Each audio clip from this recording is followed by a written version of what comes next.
좀 들어보고 싶습니다. 일단은 제가 우연히도 단편과 장편이 2.35대를 찍게 됐는데 거기에 말씀해주신 것처럼 다양한 이유가 있는데요.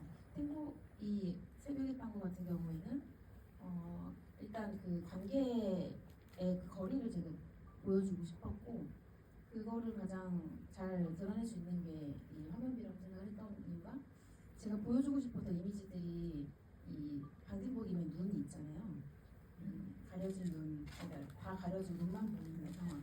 이게 저는 그 관계에서 가장 어려운 지점이라고 생각을 하는데 눈만 보이면서 서로를 이제 어느 정도 파악을 해야 되고 그 거기에 있어서의 그 어떤 낯섦이라던가 혹은 진심이나 이런 것들이 다 들어가 있는 것 같아서 그거를 좀 그리고 싶었던 것도 있었고 사람들 그 여기 대사에도 나오듯이 부딪히지 않는 사람들의 발 이미지도 되게 중요하게 저는 생각을 했어가지고 어떤 특정 장면들에서도 중요하다고 생각을 해서 전반적으로 이렇게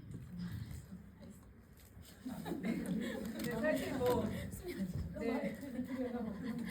너무 정말 좋은 장면들이 많아서 또 여러분들이 어떤 장면을 또 인상적으로 보셨는지 좀 이따 들어보도록 하고 제가 이현 배우님은 제가 원래 팬이기도 하고 이분이 얼마나 훌륭한 배우이고 똑똑한 배우인지 너무나 잘 알고 있기 때문에 이 영화에서 엔딩 장면을 보면서 되게 굉장히 많은 생각이 들더라고요. 그래서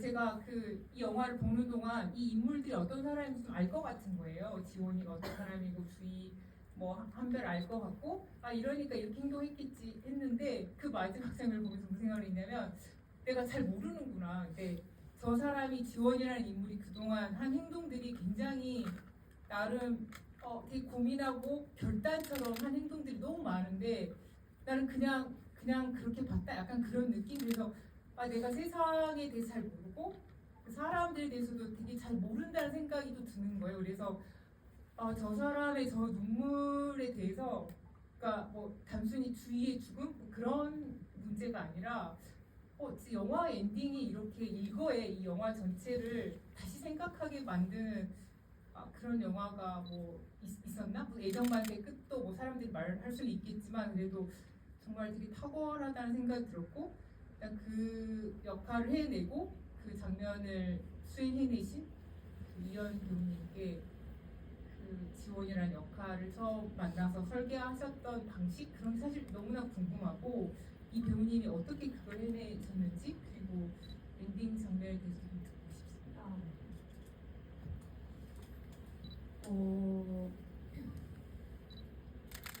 일단 지원이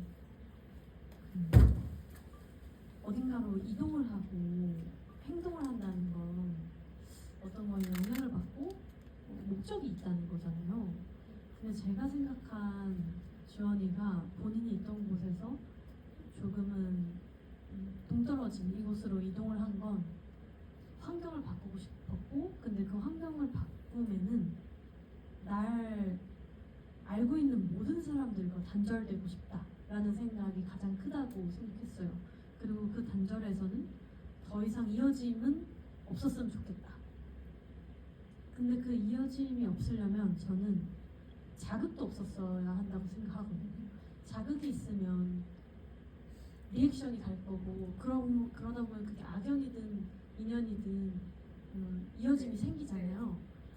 그러니까 최대한 노터치, 노스트레스로 이 공간에서 난 인연을 만들지 않고 내가 행해야 할 목적을 다 이루고 이곳을 나갔으면 좋겠어.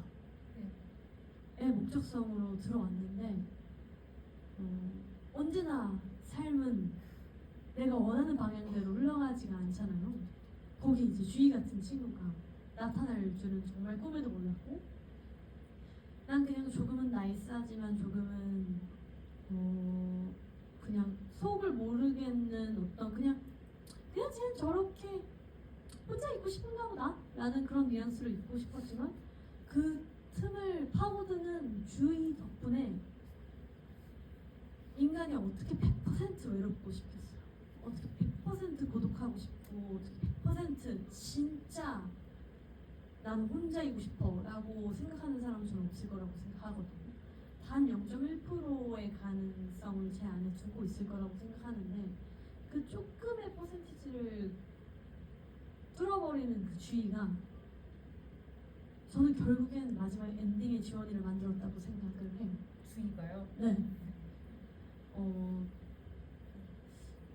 제가 마지막 그 엔딩을 연기를 했을 때에 사실 제가 가장 크게 생각을 했던 건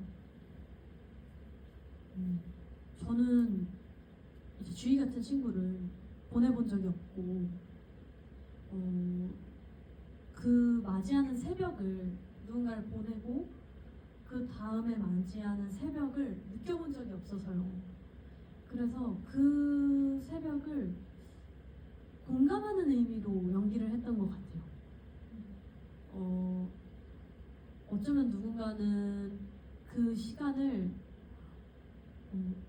너무 갑작스러워서 감정도 모르겠고 뭔지도 모르겠고 내가 해야 할 일 처리를 다 하다가 모든 게 끝나고 그 다음날 새벽을 맞이할 수도 있고 혹은 그 기간 동안 그 추모의 기간 동안 하염없이 울고 하염없이 슬퍼하다가 그 다음날 새벽을 맞이할 수도 있고 여러 새벽이 있을 거라고 생각했지만 그 모든 새벽에 내 모든 감정 혹은 풀지 못한 감정을 가진 사람들이 그 다음날 사람들이 말하는 추모의 기간이 끝난 그 다음날 새벽에 홀로 아침을 맞이했을 때 어떤 기분일까? 근데 그것이 오직 주위를 위한 슬픔은 아니겠고 나를 위한 슬픔일 수도 있고 그냥 이 세상을 향한 눈물일 수도 있고 그냥 그 모든 감정을 다 담았던 것 같아요. 근데 당시에 연기할 때는 세상에 대한 감정이 더 컸던 것 같아요. 누구도 원치 않은 일이었고 주희도 저도 한별이도 원치 네. 않는 일이었고 결국 이제 누구한테 표현할 수 없는 그 눈물이 혼자 있을 때 나왔고 그 새벽에 흘러나왔고 그럼에도 누구한테 풀 수 없으니까 계속 걸어가야 한다고 생각했던 것 같아요. 네. 진짜 그 장면은 그러니까 우리가 그 영화 보고 나서 주인공이 끝에 가서 뭔가 영화 내내 보여준 것과 다른 방식으로 보여질 때 그건 진짜 우의 선물 그거야말로 선물이라고 생각하는데 그런 장면이 있는 영화를 만나서 너무 기뻤던 것 같습니다. 저 이제 한솔 배우님은 배우한테 이미지가 가장 중요하다고 말씀을 하신 적이 있어요. 그래서 그 이미지가 아니면 훨씬 많이 그걸 연기해야 된다 그런 이야기를 하신 적이 있어가지고 이제 전에 이제 감독님께서 한솔 배우님을 캐스팅한 것도 오토바이와 햄버거라는 영화인데 퍼플레이 같은 작품인데 거기에 고등학생 소녀 가장으로 나오는데 너무너무 재밌고 뭔가 그 어쨌든 그건 되게 활달한 오토바이도 타는 여고생인데 또 이 영화에서는 근데 만약 이 영화가 보통 영화였으면 저 사람이 그냥 나쁜 사람이 악역이야 그러면 이게 끝나는 거잖아요. 그래서 나쁜 사람이니까 그냥 그 우리가 알고 있는 그 선악구도의 반대쪽에 두면 되는데 이 영화가 저 한별이라는 인물을 그렇게 안 하고 현우 사건을 딱 보고 나서 무슨 생각을 했냐면 저 인물을 끝까지 그냥 안고 가겠구나. 우리 동료 중에 하나로 또는 뭐 내가 가끔은 저런 모습을 볼 수도 있으면 그런 의미로 끌고 가겠구나 생각이 들어가지고 근데 배우님이 연기하시기에는 저게 그야말로 전체가 마스크인 연기를 하셔야 되는데 너무 어떻게 하셨어요? 왜냐면 저건 진짜 그냥 악역은 아니지만 뭔가 근데 그렇게 또 우리가 이 한별이라는 인물을 끝까지 같이 보려면 또 너무 나쁜 사람처럼 보이면 안 되고 이게 너무 고민 많으셨겠다. 우리 감독님 의견 되게 많이 달랐겠다. 어떻게 만드셨는지 궁금합니다. 아니 근데 감독님 그 유튜브도 나온 거 다 보셨군요. 아, 네, 아니 봤습니다. 사전 조사를 너무 아, 진짜 네네네. 감사합니다. 저 종이 특기를 이 영화와 저희의 조사를 해온 그 종입니다. 정말 와, 네. 그 유튜브까지 보실 줄 몰랐네요. 아, 네. 와, 근데 그래서 그 한별이가 일단 너무 막 죽여버리고 싶을 정도로 미우면은 이게 관객들이 봤을 때 좀 불쾌할 수도 있다. 그래서 감독님이랑 대화를 되게 많이 나눴어요. 그래서 사실 첫 분장 할 때 저 사람 어디 가세요? 하세요 이러면서 약간 감독님이 더 그냥 애스럽게 덜 이렇게 막덜 시리어스하게 갔으면 좋겠다. 그래서 이제 걸음걸이도 막 이런 식으로 감독님을 좀 뭔가 맞춰갔던 것 같아요. 이게 너무 심각한 빌런이 돼버리면은 이게 용서받지 못할 거다. 주의를 나중에 내가 주의를 죽이는데 죽인다기보다는 실수를 하는데 네. 이게 조금 이렇게 애스러운 느낌이 없고 그냥 진짜 악마 같은 느낌이었으면은 이거는 뭔가 관계를 조금 정하기 좀 어려울 수도 있겠다 해서 감독님이랑 얘기를 많이 해보고 그래서 감독님이 저를 캐스팅한 것도 있는 것 같아요. 배우님 이미지가 어떻게? 배우 아, 네. 그러니까 뭔가 네. 제가 근데 친구들 사이에서 조금 깍두기예요. 깍두기 어떤 느낌인지 아시죠? 야 박한솔이잖아 넘어와 이런 느낌이 있는데 근데 그런 모습이 있는 거를 감독님이 또 아셨나 봐요. 제 인스타를 보고 무슨 장난기가 좀 있는 것 같다. 좀 그렇지 않아요? 그렇지 않아요? 근데 맞아요. 친구들 사이에서도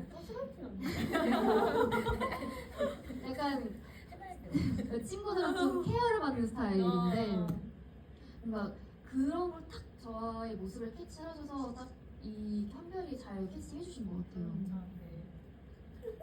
네, 잘 들었습니다. 저 감독님께 질문 하나만 더 하고 여러분께 넘기겠습니다. 그 공장이랑 기숙사 같이 나온 한국 영화 혹시 보신 적 있어요? 그러니까 공장이 나온 영화는 좀 있죠. 3학년 이야기도 있고 또 권소연 배우님 나온 우리 나는 그것도 있고 되게 많죠. 메트로폴리스도 있고 혹시 김기영의 하녀 보셨나요? 거기에 공장이랑 기숙사가 같이 나오죠. 근데 이제 그런 의미로 그러니까 공장이라는 장소는 기숙사는 빼고 공장이라는 많이 나왔는데 그 공장이라는 장소가 한국 영화사에서 갖는 어떤 위치가 있어요. 근데 그 위치가 되게 무관하게 그냥 장소의 하나로 활용한 영화가 김기영의 하녀가 이 영화인 것 같거든요. 그러니까 그건 되게 막 그냥 김기영의 마음대로고 이것도 감독님께서 어쨌든 우리한테 이 공간을 하나 확장시켜 준 거죠. 그 공대생 조장 딱 첫날 거기 조장이 된 그 캐릭터와 함께 이 공장과 기숙사라는 공간이 어쨌든 영화 안에 들어왔다는 생각이 들어서 이 공간에 대한 감독님의 구상과 혹시 이 공간을 생각하실 때 참조한 이미지나 사운드, 영화 그런 게 있으셨는지 좀 궁금합니다. 우선 좋은 영화와 함께 기대해 주셔서 감사드리고요. 제가 공장에서 좀 이제 생활을 좀 했었는데 그때 지원이처럼 제가 항상 도망가고 싶을 때 그 공장으로 갔었어요. 숙식이 제공이 되고 그리고 나를 전혀 모르는 사람들 중에 내가 섞여 있으면 편안함도 있었고 그래서 이제 그런 공장이라는 곳이 저한테는 어떻게 삶의 중간중간 계속 끼어 있는 공간이었는데 그러다 보니까 거기서는 저는 일상이었단 말이에요. 근데 어릴 때 갔던 거다 보니까 다양한 사회를 경험을 하기 전에 이제 그런 곳을 하나의 어떤 축적을 하다 보니까 되게 저한테는 되게 독특한 공간이라고 생각을 못했었는데 지나고 보니까 되게 재미있는 공간이었고 그럼에도 저한테는 되게 일상이어서 거기에서 모습들이 그냥 삶의 일부로 보여줬으면 좋겠다는 생각이 계속 했었거든요. 그랬을 때 이 기숙사라는 곳도 되게 재밌었어요. 이게 주야 교대를 저는 많이 갔었는데 같은 방을 밤낮을 다르게 쓰는 거예요.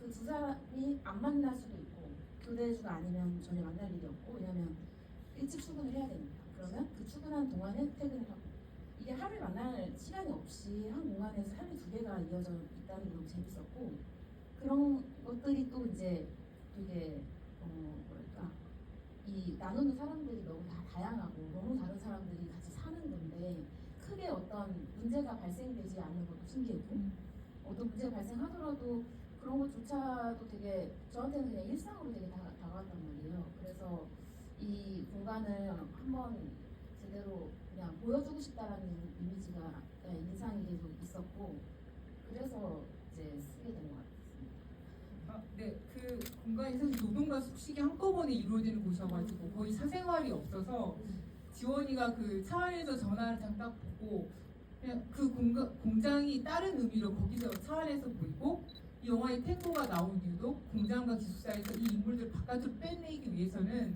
어떤 다른 장치가 필요한데 그게 탱고인가 그 생각을 했습니다. 그래서 공장과 이 기숙사에서 벗어나서 좀 넓은 광장 또 다른 시간대 그것을 보여줄 수 있는 것으로 감독님이 선택하신 것 같습니다. 제가 진짜 여러분한테 넘기기 전에 강연 질문 딱 하나 있는데 그거 하나만 하고 여러분께 질문 받겠습니다. 진짜 이거는 좀 너무 황당한 질문일 수 있는데 처음부터 이현 배우를 주인공 지원으로 캐스팅 하셨다고 들었어요. 근데 그 시나리오 쓰시면서 주희를 주인공으로 해서 주희 역의 이현 배우를 혹시 캐스팅할 생각 없었는지 궁금했고 왠지 글쎄요 라스폰트의 영화 같은 게 나왔을 것 같아가지고 좀 궁금했어요. 그래서 그런 생각은 한 번도 안 해봤어요. 왜냐하면 감독님께서 주희와 지원 모두가 자기다라고 하셨거든요. 그래서 저도 궁금해요. 이 부분을 저도 이제 처음엔 당연하게 제가 본 이미지 얼굴에 서사는 지원인데 그 이제 나중에서 이제 그 권수현 배우랑 이렇게 얘기를 나누다가 그의 삶을 얘기를 들어보고 성향을 보니까 주희가 아니라 지원인 거예요. 어떤 면에서는 그러면서 얘기를 하는 게 오히려 이현 배우가 주희가 더 잘 어울리는 것 같다고 본인 생각을 한다는 거예요. 그런 얘기를 좀 했었어요. 그러고 나서 제대로 제가 성향을 파악을 하고 나서 보니까 그러면 되게 새로운 영화가 되겠다라는 생각은 한 적이 있습니다. 네, 어둠 속의 데스 같은 네, 진짜 어떻게 생각하세요? 네. 근데 저는 사실 둘 다 할 수 있을 거라고 생각했어요. 그래서 네. 주의를 하면 또 재밌었겠다라는 생각을 했고, 근데 그러면 확실히 지금이랑은 좀 되게 다른 결이 나오지 않았을까. 그러면 주희를 어떤 사람이 누려 끝까지 몰랐을 것 같아요. 그쵸. 재밌었을 것 같아요. 배우님이 했으면 어. 지금처럼 정확히 안 보였을 것 같거든요. 약간 훨씬 그 공황장애 그게 잘 보이고 그쵸, 공황장애 네, 도구가 그러니까 네, 우리가 주희가 가진 조건들을 이 배우님 다 감추시잖아요. 근데 이제 배우님이라면 되게 드러내 뭔가 다른 방식으로 보여줄 수 있겠다는 생각을 했습니다. 재밌었겠네요. 소연 배우님이 그걸 그 지원이를 하고 하면 그것도 되게 재밌었을 것 같아요. 네. 저희 이제 미영 감독님이 저리고도 보셨죠? 네. 그러니까요. 저리고도를 저랑 함께 아, 네. 하신 감독님이어서 영광스럽게도 네. 이현 배우님과 같이 작업했습니다. 감사하고 그래서 이제 저를 되게 다양한 각도로 봐주시기 때문에 또 그런 생각을 네. 너무 재밌었을 것 같아요.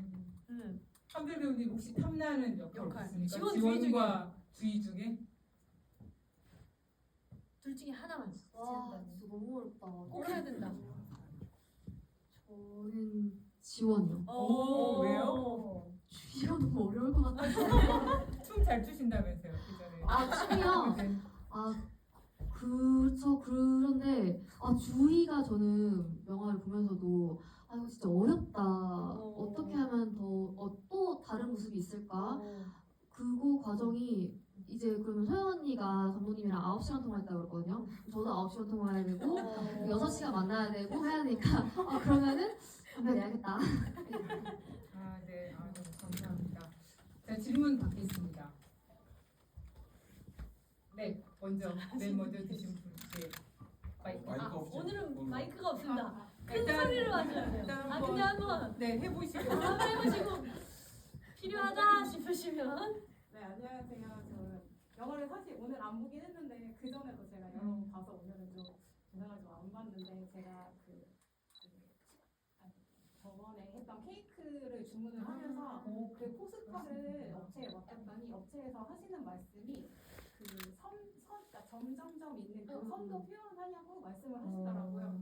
근데 저는 사실 감가했던 장면인데 근데 지금 그 개인 포스터들도 나왔잖아요. 근데 그 개인 포스터에도 그렇게 점점점절이 표현되어 있던데 그게 어떤 의미로 그렇게 포스터에 하셨는지 좀 궁금합니다. 디테일하시다.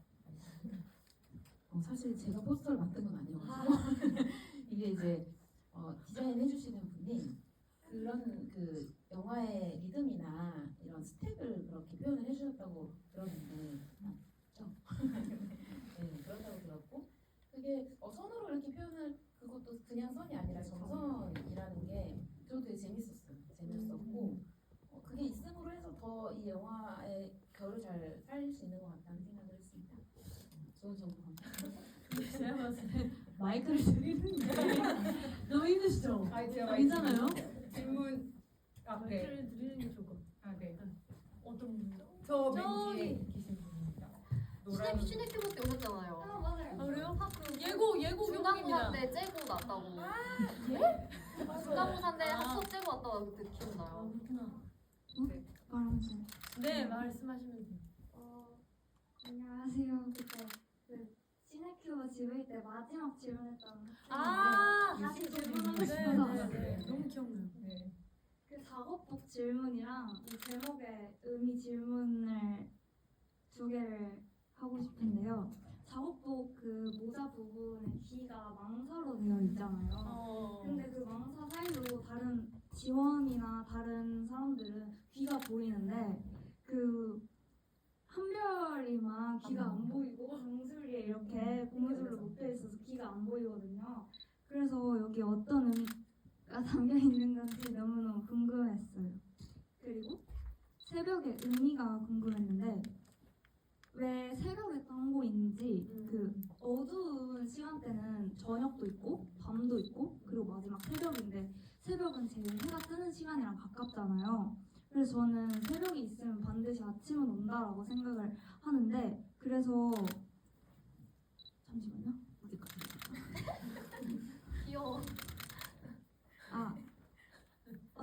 지금 결말은 비극적으로 마무리가 되었지만 언젠간 지원에게 온전한 아침이 찾아올 수 있는 거라고 해석을 하면 되는 건지 그리고 사실은 영화를 보면서 내내 왠지 모르게 주위가 정말 햇살이 맞을까라는 생각을 했거든요. 그 트레일러나 타이틀을 보면은 새벽에 지원이 햇살의 주희를 만난다? 약간 이런 식으로 써 있는데 저는 뭔가 주희도 어쩌면 동을 틔우고 싶은 새벽이고 그 두 새벽의 시간이 모여서 아침이 찾아올 수 있게 되었다고 느꼈거든요. 그래서 이 부분 이렇게 느꼈고 배우님들이랑 감독님께서는 다시 외로운 새벽을 맞이한 지원이 어떤 지금 같이 우리랑 살아가고 있다면 어떻게 살고 있을까라고 생각하시는지 궁금합니다. 네, 일단 그 옷에 귀가 없는 그거 새벽 의미. 그러니까 엄청 많은 생각을 해주시고 좋게 표현해 주셔서 감사드리고 이거 되게 아무도 모를 줄 알았는데 한별이가 이렇게 묶잖아요. 이제 이거 묶는 게 뭐 약간 실제 그 거기 실습생들이 어린 친구들이 그렇게 많이 하거든요. 이렇게 묶어야지 여기가 이제 각지는 게 좀 동글동글해져서 예뻐서 하는데 막상 하고 보니까 한별이 귀가 안 보이는 거예요. 저도 그거를 느끼고 되게 재밌다. 왜냐면 한별이라는 말 안 듣는 애니까. 그래서 못 듣나 보다. 그건 재밌는 포인트라고 생각했지만 그거를 아무도 알 거라고 생각을 하진 않았는데 알아주셔서 너무 신기하고요. 일단 새벽의 탱고라는 제목의 의미가 저는 이제 새벽이라는 시간 꼭 새벽이 아니라 그 경계선에 대한 얘기를 하고 싶었거든요. 태양이 딱 경계점에 머무는 시간. 제가 되게 재밌게 늘 생각했던 게 해가 질 때 이제 가로등이 켜지기 바로 직전 있잖아요. 그리고 이제 새벽에 똑같이 가로등이 켜지기 바로 직전. 꺼진 후에 바로 그때가 저녁인지 아침인지 모를 때가 가끔 있어요. 이 모호한 이 분위기의 시간대가 저는 이제 관계가 저한테는 되게 어려운 거였어가지고 되게 사람을 마주하고 있으면서도 이 사람의 생각과 마음을 항상 알 수가 없잖아요. 이것들이 굉장히 모호하게 느껴지는 게 가장 컸어가지고 이 관계의 가장 어두운 시기를 지나고 있는 이 지원이라는 인물이 경계점을 걷는 이야기를 하면 되게 좋겠다라고 생각을 해서 그 새벽으로 일단 정했고 말씀해주신 것처럼 새벽은 아침으로 가는 거잖아요. 이 오프닝이 다들 어떤 분들은 새벽이라고 말씀하시는 분도 계시는데 되게 재밌었는데 앞에 오프닝이 저녁 시간대거든요. 그래서 어떻게 보면은 딱 그 경계점에서 어둠으로 가는 그 시간대에서 시작을 해서 결국 해가 뜨는 아침으로 가는 또 경계점을 지나는 인물이라서 저는 되게 희망적이라고 생각을 하고 이 제목에 이제 새벽을 넣어야 되겠다. 그리고 새벽은 지원이의 상태를 그대로 의미하고 그거는 지원이이고 그래서 지원이의 컬러는 블루고 이렇게 제가 정했단 말이에요.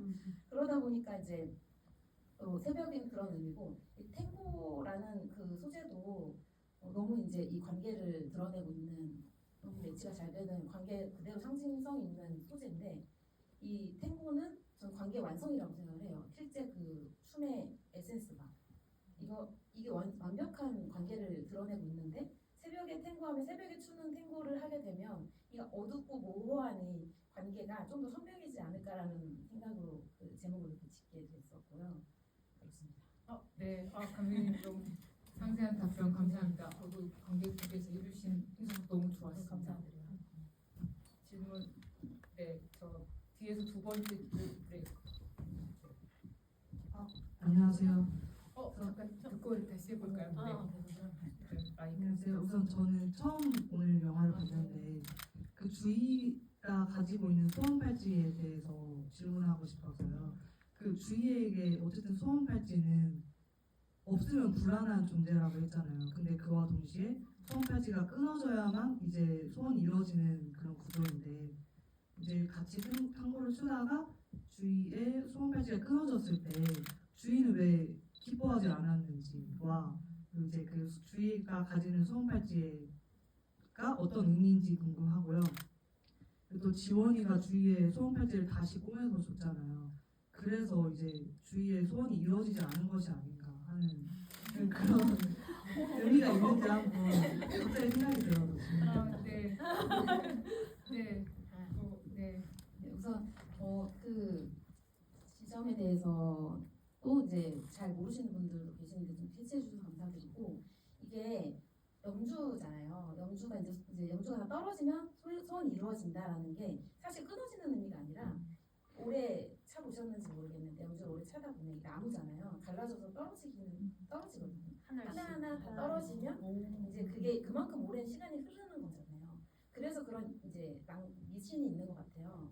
그런 의미로 넣긴 했는데 사실 이제 그걸 터지는 것도 그렇게 해석하는 사람도 있긴 해서 그 지점은 뭐 정답은 없다고 생각은 해요. 근데 여기서는 이 염주는 주희한테는 소원을 이루어주는 장치지만 이 영화 안에서는 믿음 자체를 좀 상징을 하고 있어서 주희가 가지고 있는 관계의 믿음이 끊어지는 순간 그거를 다시 빼어주는 지원이가 주희를 이뤄내지 않았다면 둘이 더 좋은 어떤 서로 상생을 하는 관계가 됐을 텐데 라는 아쉬움을 주고 싶었던 장치였습니다. 아까 말씀 못하신 게 있다고 하셨는데 네. 아까 저 첫 번째 그 네. 분이 그 질문 마지막 지원이가 아침을 맞이하는 것에 대한 질문을 해주셨어요. 미래 지금 네. 같이 살고 있고 감독님 먼저 대답하죠. 네. 어떻게 살고 있었지? 저는 사실 마지막에 이제 주위에 연주를 끼고 있잖아요, 지원이가.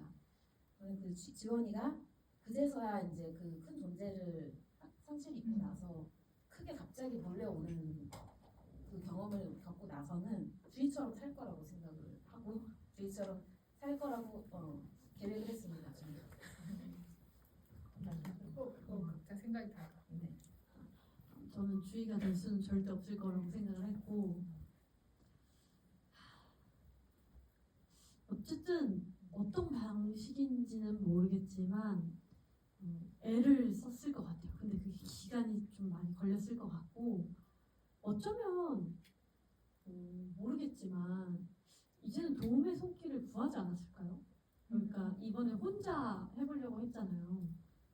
근데 이렇게 큰 상실과 어쨌든 해결돼야 할 건 크게 해결이 됐고 그리고 어쨌든 이런 경험이 있었으니 약간 이것보다 아플 수는 없겠다라는 마음으로 찾지 않았던 부모님을 찾았을 수도 있을 것 같고 그러니까 그 다음은 아마 도움의 손길로 가지 않았을까? 그러니까 그게 도움을 줬을지 그건 모르겠지만 지원이의 다음 스텝은 누군가한테 도움을 혹시 그게 그 면접 날 나한테 문자를 했던 친구들일지라도 누군가에겐 도움의 손길을 한 번은 건네지 않았을까라는 생각을 하고 이거는 꼭 대답을 해드리고 싶어서 말씀드리는 건데 아까 그 새벽 얘기하셨잖아요.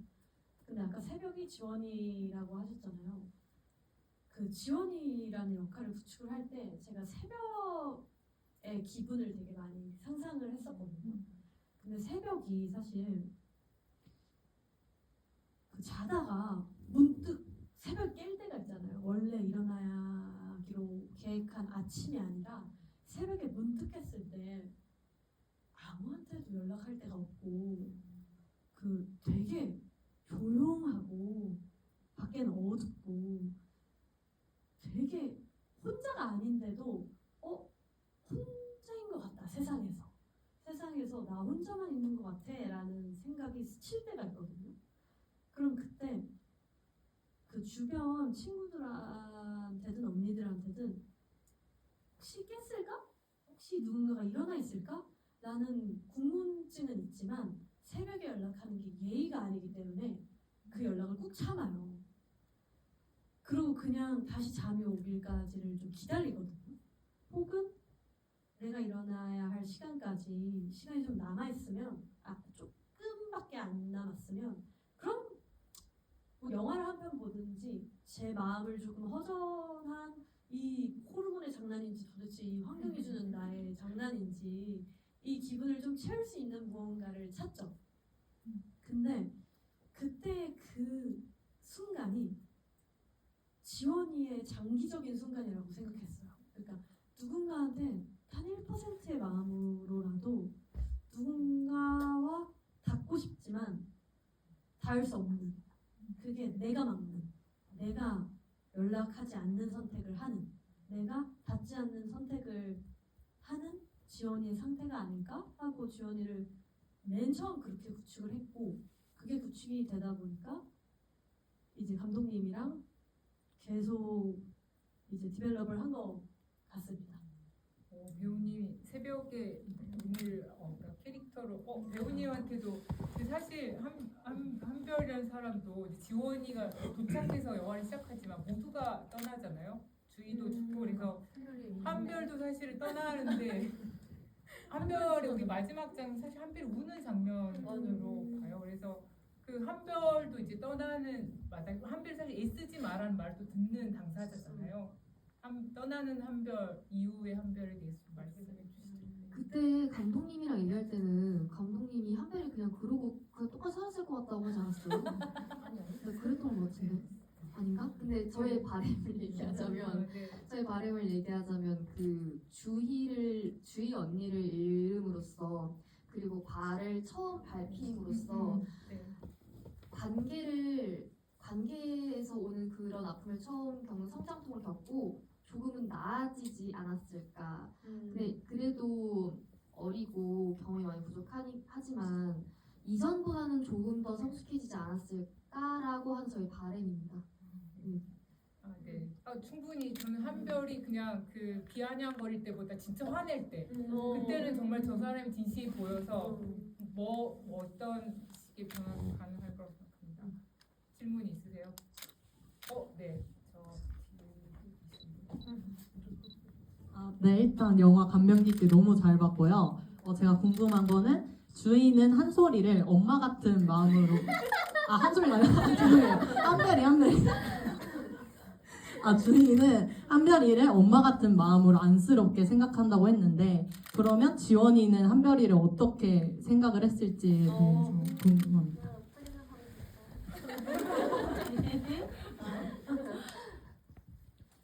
저는 그냥 초딩이라고 생각하는데 초딩 같은 이러고 진짜 아무런 타격도 없고 앞에서 되게 깔짝거리는데 되게 얄미운데 그냥 이 초딩을 진짜 뭐 어떡하지?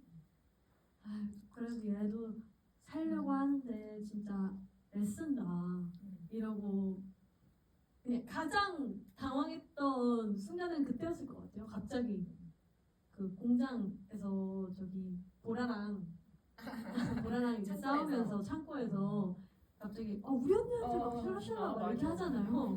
그때 이제 왜 저래?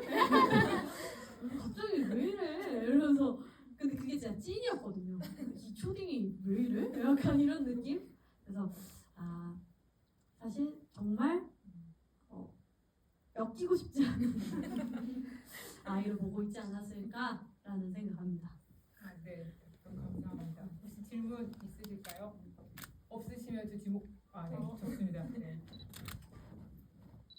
네, 안녕하세요. 오늘 완전 날것을 보고 싶어서 영화 소개도 안 보고 예고도 안 보고 한번 처음 봤는데 근데 완전 약간 감정을 많이 스스로 느꼈던 걸 많이 생각하게 해줬던 그런 영화였던 것 같고요. 그다음에 질문을 하나 드리고 싶은 게 있는데 마지막에 그 한별이가 싸우면서 뒤로 넘어지면서 주희 언니의 이름을 부르잖아요. 근데 제가 생각했을 때는 그 주희 언니의 이름을 부르는 게 그 싸우는 와중에도 소문에 엮이고 싶지 않아서 난 주희 언니를 생각하면서 눈물 흘린 거다 이렇게 한 거라고 진짜 나쁜 년으로 보신 거야. 그런 줄 알았는데 그래도 초반에 말씀하신 거 보니까 너무 나쁘게는 만드신 것 같지는 않더라고요. 그래서 그 부분에 대해서 정확히 어떤 느낌으로 감독님이 하셨는지 되게 궁금했습니다. 네, 네, 감독님, 배우님 말씀 들어볼까요? 네. 일단 저는 되게 새로운 시선을 처음 듣게 돼서 너무 재밌고 일단 저는 진짜 한별이랑 주희는 그 엄마와의 관계라고 생각을 하고 설계를 했었고 그 장면에서 그러니까 한별이는 사실 그거를 이렇게 내내 인정을 안 하고 내가 조정하는 거라고 생각을 하는 인물인데 주희가 이제 상실이 된 주희를 상실한 순간에 조차도 사실은 자기는 받아들이지 않고 있지만 이미 상태가 이상해 있잖아요. 그 뭔가 불안한 상태. 그래서 그 순간에 그런 자기도 모르는 화가 이렇게 조절을 못하고 나오고 그랬을 때 이제 지원이가 내 동생이잖아요. 좀 내 동생이 쳐줬으면 좋겠다는 생각을 했었는데 그렇게 큰 충격이 있고 나서 한별이가 이제 그게 깨진다라고 좀 생각을 했어요. 그래서 좀 엄마 잃은 아이처럼 울었으면 좋겠다라고 이야기를 했고 언테이크 만에 엄마를 잃은 아이처럼 울어줘서 저는 그 관계는 그 설정은 그렇게 짓고 했습니다. 그 주연이가 엄마인 것처럼 생각을 했던 것 같아요. 그리고 뭔가 그렇게 화가 났던 게 제가 생각했을 때는 진짜로 지원이 때문에 죽었다고 생각을 해야지만 견딜 수 있어서 그 주연이 언니 때문에 죽었잖아요 하는 게 진짜로 그렇게 생각하는 거예요 그때는. 근데 이 발을 밟히고 그 충격이 있고 나서는 내 안에 숨어있던 그 감정이 쏟아져 나왔다. 엄마 하면서 주연이 이렇게 표현된 것 같아요. 네, 근데 지금 관객분께서 사실 이 GV 전까지는 이제 나름 되게 나쁜 사람을 봤는데 그렇다고 해서 사실 상관은 없을 것 같긴 해요. 그냥 네, 그냥 그런 캐릭터 굉장히 잘 하신 것 같고 배우님께서 그래서 그것만으로 또 질문 네.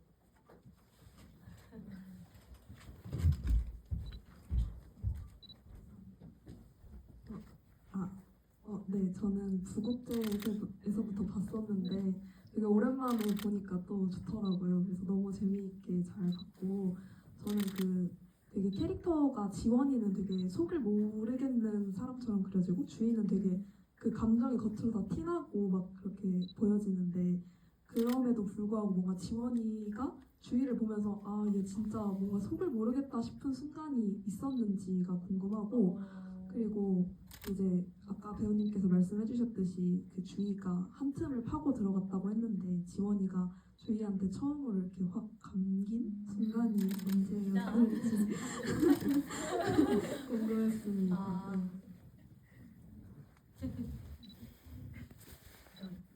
사실 그 순간 이해가 안 됐을 거라고 생각하거든요. 그러니까 처음에 마주쳤을 때 본인 자기소개와 저한테 물어보는 그 그때까지 사실 이해하려면 할 수 있는데 이해하고 싶지 않은 상태였던 것 같아요. 그러니까 그냥 아무도 나한테 말 걸지 마. 아, 얘 뭐야? 약간 이런 상태이기 때문에 뭐 이렇게 말해도 나는 대답 안 할 건데 제발 나랑 어떤 인연을 만들려고 하지 마. 약간 이런 상태여서 그래서 더욱더 나는 얘를 이해 못하겠어. 도대체 얘 나한테 왜 이러는 거야?